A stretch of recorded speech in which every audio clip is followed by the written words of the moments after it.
3:00 ng madaling araw kanina nang mapigil sa tulong ng CCTV ang tangkang pag-akyat bahay ng isang lalaki sa Barangay Catmon, Malabon City. Nakuna ng CCTV ng barangay ang lalaking ito habang nakaupo sa bangketa sa tapat ng bahay.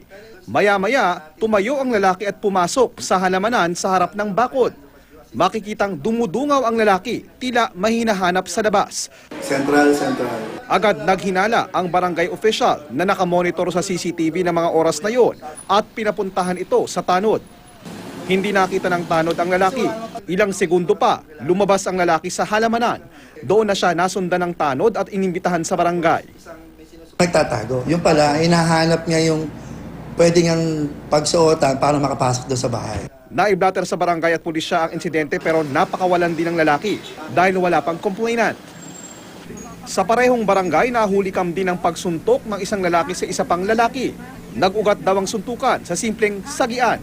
Nagtakbuhan ng mga tao ng duruin ng nanuntok na lalaki ang nakasagian niya. Payo ng mga otoridad, huwag idaan sa init ng ulo ang mga ganitong bagay para hindi mauwi sa gulo. Kuha rin ito sa Catmon.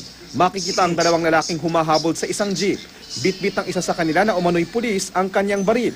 Sumakay ang dalawa sa ibang jeep para abutan ang target nila. Habang ang isa pang lalaki makikitang humahabol sa kanila.